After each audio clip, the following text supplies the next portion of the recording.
Welcome back, everybody. My name is Taylor Martin. This is the best damn EDC, and today I've got something pretty special for you. I have 3 items on my table, and these 3 items are from Koch Tools. He's pretty popular over on Instagram. You may have heard of him. I know some of you have because you have submitted your EDCs with his gear in your actual carry. At least 2 of these 3 items are pretty special because they're prototypes. They're not available just yet, and one of them is actually the only prototype, I believe. The only one in existence, which makes it pretty special, but pretty cool. Justin over at Koch Tools reached out to me, said, hey, let's work together, do a giveaway or something. I said, I got you, fam. Let's do a full feature. Here we are. And he entrusted me with prototypes. And that's pretty big because I do think this is the only one. And that's pretty cool. So thank you for trusting me with this. With all of that said, let's do the thing.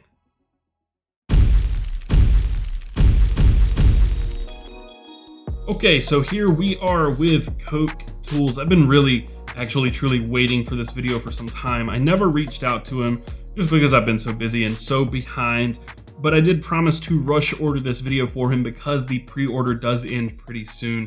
But we'll get to that. That is the KTSEE 2, and we will get to this knife, but I want to start with the one product that is actually available right now for purchase and not just pre-order, and this one is just kind of up in the air. We don't know yet. He doesn't know yet. I'll update you when it is available. But for now, let's start with the tool on my right. This tool is called the Koch Tools POS. Yes, POS. That stands for Pry of sorts. This tool costs $75, and that is because it is made out of titanium. It comes in 4 different finishes. You have a stone wash titanium, which is obviously not this one. There's also a distressed gold and blue titanium that is also not this one. Then you have the combo, which is distressed bronze titanium with brown canvas ball nose bead and a leather lanyard. That is this one. So you have this ball nose bead, which is something he sells separately. It comes on this leather lanyard. So this is that option, and then there's one more, which is the flame anodized titanium, and it's got different color patterns through it, which are really neat. The gold and blue one is very similar to this color, but I think he anodizes it blue. I don't know what he does, but I believe he just sands the edges of them, and there's a blue color underneath the gold, and that looks really neat. And I think of all the pry tools out there in the EDC world, this one is probably the most unique looking. It's not typical, it's not standard. It doesn't look like your typical pry tool like the Griffin pocket tool. This is the XL, just for a size comparison.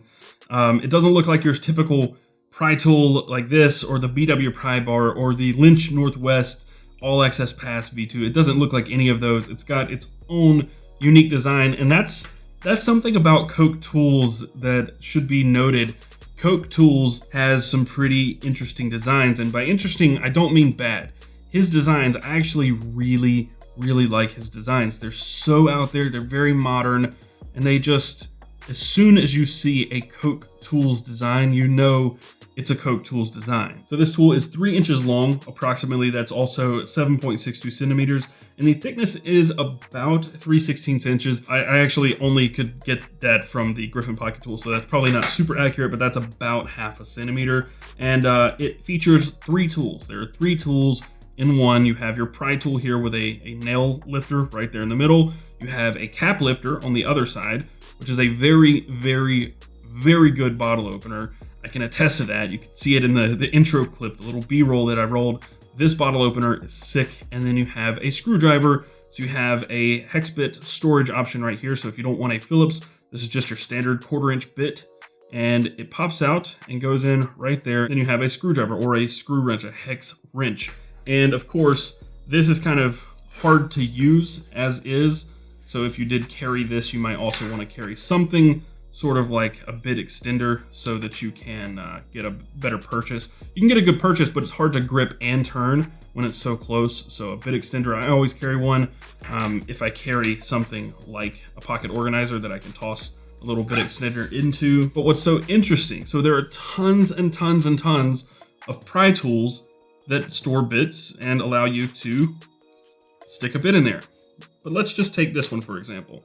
This is something I carry almost every single day, this or the Gil-Tek Ruck. And here's the thing about those, you have to put your thumb on the back here. And when you do, the bit still just can go all the way through this way, or it will fall out, right? If you put your thumb there and turn this, it'll fall out. It makes these kind of impractical as screwdrivers, and it's really only something that I would use in an absolute pinch. I typically, if I'm using a screwdriver, I typically use the bit vault. I always have the bit vault on me, and it's just a better screwdriver. But the reason I'm pointing this out and spending so much time on it is because if you flip this over to the backside, so the backside is the one without the engraved logo on it. Look at this. That bit does not go in there. And if you try to put this bit in this slot where you store it, it doesn't fit. It will not go down in there no matter how hard you try. And that's because this storage slot is just ever so slightly tapered. And what that means is this bit only goes in one way and it only comes out one way. I have it in there a little sideways right now, but you can see it nests down in there, and no matter how hard you push, it's not coming out the bottom, it stays there, but it will easily lift out of the top. So it'll catch on the bottom side, but it will come out the top, which is so, so neat. And what that means is when you are actually wrenching down on something, this bit's not gonna slide through the back. It's tapered just enough where it catches and it holds the bit. So that is probably one of the most notable things about this. Even if you never use this as a screwdriver, the attention to detail and the precision and the tolerances that Koch Tools uses is just impressive.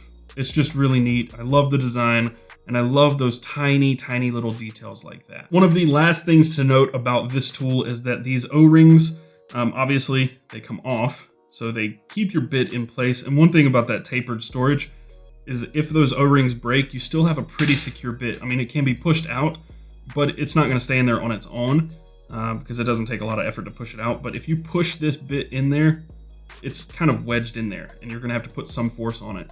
I wouldn't do that a ton, but if your O-ring snaps, you might wanna do that. But the thing to note about these O-rings is they are pretty standard sizes and you can pick them up from most hardware stores, but also you could probably just email him and say, hey, my O-ring snapped, what size do I get? Or could you send me some others? And he would most likely send them to you or just tell you. It doesn't matter, they're $1 or $2. They're not gonna be very expensive. And if you wanted to just have a bunch on hand, you could get them on Amazon. You can get like a 100 pack for like $4 or $5. Pretty neat tool, the POS tool. And again, this one retails for $75. And these, I believe, right now are in stock on his website. Next up is another pry tool. So this is just another take on a pocket tool from Koch Tools. And you've got a similar setup here as far as tools go. This one obviously is a little different in design, but you have your pry bar right here on the end with a nail lifter. You have a hex bit in the middle that is held by 3 O-rings instead of 2. But you've got a hex bit driver or wrench, and you also have a cap lifter, which is just part of the design. So one thing that people don't like, a lot of people don't like about EDC tools is how obvious the cap lifters are. Everything is a bottle opener these days. And some companies are just unashamed about throwing a bottle opener on every single thing ever. Even multiple bottle openers on some tools. It's ridiculous, it's gotten out of hand.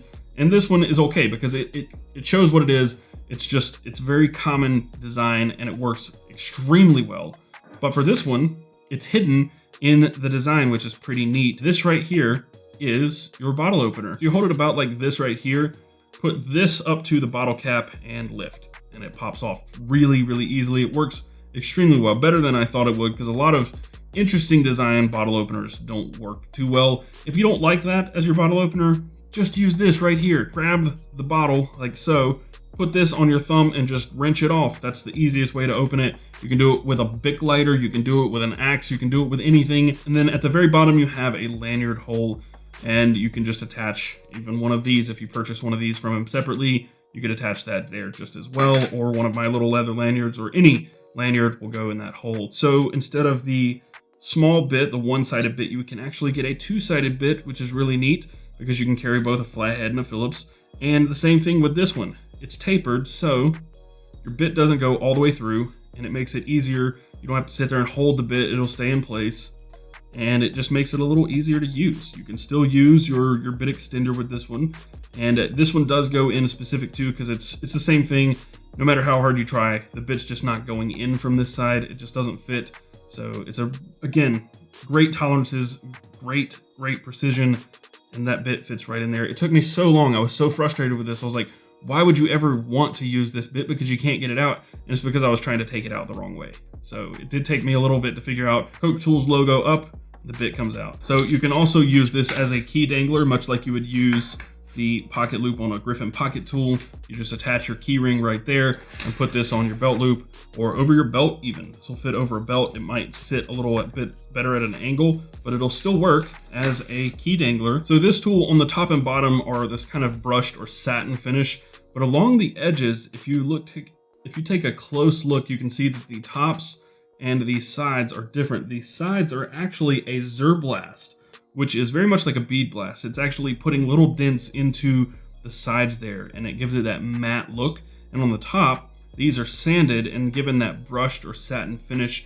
And he does this with a lot of his tools, where they've got two different finishes on. Like his blades, you'll have a satin finish and a sandblasted finish together on one blade to give it a lot of contrast. And I love the look of that. And all of the edges on this are contoured, so there's not any hard edge except for right here on the Pry Tool. And this one, I feel like the bit, if these O-rings aren't on there, I feel like the bit isn't quite as secure. And that could be because it's a prototype. It could just be the design. But again, this one is the Duo X, so this is the third generation of the Duo. He had the Duo 1, Duo 2, I think he said something about a Duo 2.1. But this is the Duo X. It is not out yet. It is still a prototype and will be coming out in the near future. No pricing yet, but I'm sure if you follow him, you will hear about the pricing and the release date when it is finally available. Or if you follow me, I will tell you guys when this becomes available as well. And that brings us to the star of the show here. This is the KTSEE 2. This isn't his second knife, but I believe this is the second production knife, and this is the first production folder that he has. And this one is actually manufactured by We Knives. So this is going to be manufactured on scale. He has them available for pre-order. He's already met the minimum order, so he said he's placing that order early so that he can get them to people faster.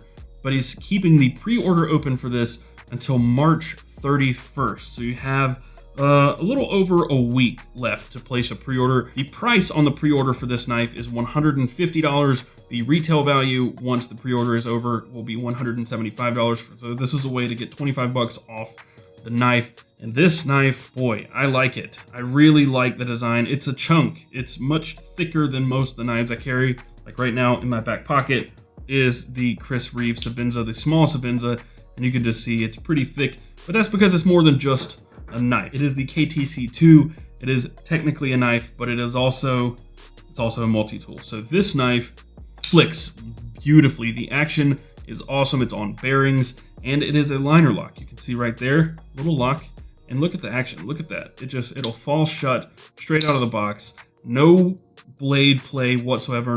No blade play. It is just rock solid, and look how easy the blade closes. The detent's pretty good, pretty strong. You can flick with your thumb, it just doesn't feel as natural. I feel like I might cut my thumb if I do that, but the middle finger flick is very easy, very, very solid, and it just wants to fall shut. So the blade on this, I asked him what he called this, because it doesn't look like your standard Tanto. It doesn't come to a point. It's actually a contour there. It's a curved blade. There's no hard edge, so it's not technically a Tanto. Some people in my live chat called it a Sponto, but I asked him what he calls this, and he said this is his take on a Tanto blade. So that is the official ruling. This is the Koch Tools knife take on a Tanto, and just the contouring, the geometrics of this, I love it. The designs and the grind on this is just so neat. Look at that swoop right there. This is quintessential Koch Tools design, and I love it. It sticks out. You can tell it's Koch Tools as soon as you see it. Without even seeing the logo, you know. Your blade length on this is 2 inches, and it is a D2 blade with a stone wash finish. It will come in 2 different finishes.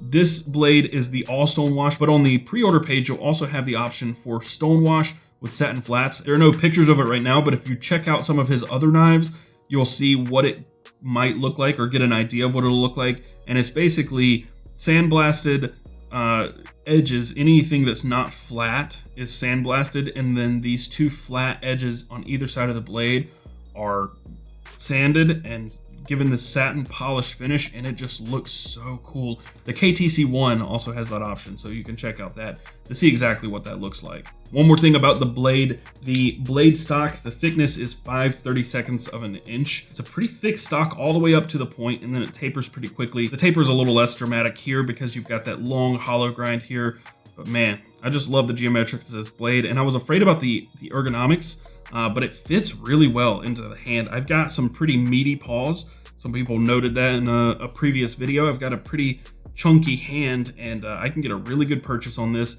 It is a pretty short blade. Just to give you an idea of the size, this is probably the closest I have in size to this knife. That is the Fox Knives Suru. So both of these knives fit my hand really perfectly, honestly. So you do get a little more cutting edge out of the KTSEE2, and with that Tanto blade, you can get some flat push cuts straight down like that, where you can't really get the same. One problem people have with this Suru is the geometrics of the blade. You can't really get a good angle on a lot of things, but with this, you've got that flat edge up at the top where you can push straight down to cut. I don't know, not everybody's gonna love the design of this blade. I think it's pretty neat. But on this side, beside the blade, you have a slip joint pry tool. So you have your knife and your pry tool together in one, and that's just a brilliant idea. I mean, obviously it's not a novel idea. It's not the first time they've come up with this, because you got Swiss Army knives. I mean, I've got a flathead, which could also double as a pry tool, but this is designed. This is also in D2. You have a cap lifter. Like I said, everything is a bottle opener, but you have your cap lifter there. You've got a little jimping on the bottom edge to get a good grip on it. And this is your pry tool, and also a chisel if you want, or a scraper edge. You've got a really, really fine edge there. This can be used to open boxes, and you know how I know that? I had a baby shower this past weekend, and I used this to break down boxes, and there were a lot of boxes. I used mostly a utility knife, but I used this to tear down a couple of boxes. I don't want to use it too much because it's a prototype. It's not mine to keep, so I just wanted to use it a little bit. This tears down boxes like a champ. I think it's a pretty sweet design. I love having both of those on one tool. And this does have a half stop, so you have your full extension, but also will stop there if you needed to use it for any reason at an angle. But the one complaint, or one concern, I don't want to call it a complaint just yet, the one concern I have about this tool right here, now that is actually quite sharp, is how thin this is. So with your typical pry tool, you've got a pretty thick stock all the way up to the tip. This right here is really quite thin, and my only concern with this would be snapping it if you're prying really hard on something. So this is probably a medium to light duty pry tool here, more of a scraper and a light duty pry tool, but it's still really neat to have this and a knife in one side by side, and a locking knife and a slip joint pry tool. I noted the thickness earlier, but I didn't say how thick it is. It's actually 5/8 of an inch, which is actually 1.59 centimeters. Your open length is 6 inches or 15.24 centimeters. Your closed length is just 3.5 inches or 8.9 centimeters. One last thing to mention about this black clip, it is a black steel milled clip, and he did say that it may be a stonewashed titanium at production. He doesn't quite know, but it also doubles as a lanyard hole. So you may have noticed that there is no other hole for a lanyard.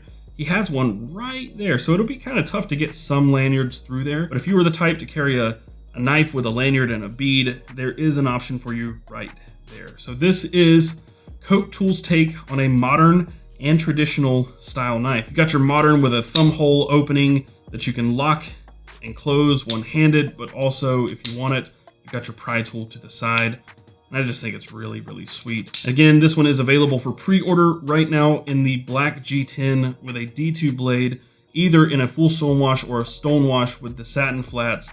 but he did say that the next version of this will have titanium handles and the blade will be S35VN. And just one more time, this is the KTSEE2. You have the Duo X and you have the POS from Koch Tools. That's going to do it for this video. If you found it helpful and you enjoyed it, be sure to hit that thumbs up button down below. And if you like this stuff and you want to see more stuff like this, let me know. I'll do more features like this of different stuff that's not knives or watches or flashlights. The more obscure stuff in the EDC realm, I quite like it. I like it quite a bit, especially when it's coming from a company like Koch Tools. Just man out there hustling hard, coming up with really cool, unique designs. So I'm really happy to do this stuff. And if you want to support him, you can click the links down below. They'll take you to his website. Those are not affiliate links. I get nothing from these. This is not an affiliate thing. I get to check out some cool stuff and I get to help somebody reach a new audience. And that's really my goal here with the Best Damn EDC. At its very core, I want to connect you with people like Koch Tools. So if you want to pre-order these, the KTSEE2, or buy these, be sure to hit those links down below. The Duo X at the time of this recording is not available, but if you follow him over on Instagram, you will know when it becomes available for purchase. And if you haven't already, hit the subscribe button and hit that notification bell if you want to be notified when I upload new videos. If you want to support me and what I do, there are some affiliate links down below, not these, but some of my favorite gears, other videos. Go watch those videos, go purchase things with those links, hit thumbs up, share the videos. That is the best way to support me. You can also go to patreon.com/bestdamnedc if you want to help that way. And be sure to follow us around the web. You can find us on Twitter and Instagram at bestdamnedc. You can find me, Taylor Martin, on Twitter and Instagram at CasperTech. And until next time, carry on.